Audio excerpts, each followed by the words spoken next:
Song Like the Crime, the black and white image where you had Chris Brown still has a music career, Donald Trump is the president, Conor McGregor was invited to the White House, who has had horrific rape allegations and accusations, Brett Kavanaugh's in the Supreme Court, Brock Turner got 6 months. You know, you're putting it out there in the forefront of what this song's about. Give the backstory for people who haven't heard this one before or don't know about it, just where this came from, and break it down for me. Yeah, as much as the song is about me, it also is like about the world as a whole. So it's like, it is personal in some ways, and then it's also like so not mine anymore, especially since I've shared it. But I wrote The Crime because I was on a walk in my neighborhood in Nashville a year and a half ago, and a man was driving and he pulled up next to me and he started trying to hit on me. And I just like kept ignoring him and walking. Usually they drive away. Like that's like 99.9% of the time they just leave you alone. Like that. I mean, I can't, like, even just being in New York the past week, like you get catcalled, they walk away, you know, it just happens. But that one time I turned the corner and next thing I knew, I was turning around. He was angled towards me, driving towards me, hit me with his car. And it was like Jesus Christ. Crazy. I mean, so thankfully he wasn't going fast enough to like seriously injure me. I sort of like fell over. I ended up having a lot of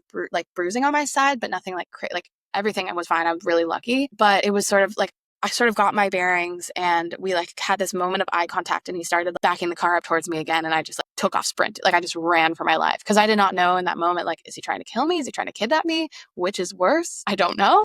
And so I like took off running. I like called the police. They came. I called, it's so funny. I called the non-emergency line because I was like, I'm fine. Like I got to my house. Like I'm safe. Like it's not an emergency. And as soon as I told them what happened, they're like, what? They like send people immediately. They're like, this is aggravated assault with a deadly weapon. Like this is a felony. This is very serious. And I felt almost like embarrassed or weird. And I don't know if that's like just the way that we've been socialized as women or because like I didn't want to make a big deal. Like I was so afraid of making a big deal out of nothing, but it actually was a big deal. And so it took me like, honestly, a couple days, I think, for it to really click in like what had happened. And that's when I started writing The Crime.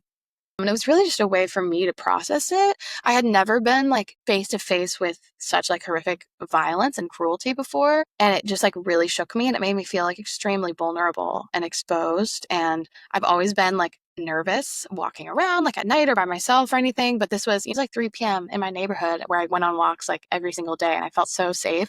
And so like that kind of realization, it just made me scared and sad, like made me upset that I have so many friends who have had horrible experiences with men and like friends from college who have been raped and just like horrible, terrible things. And this was sort of mine that really, you know, it's like you always think it's not going to happen to you until it does. And so I started writing the song just as a way to process it.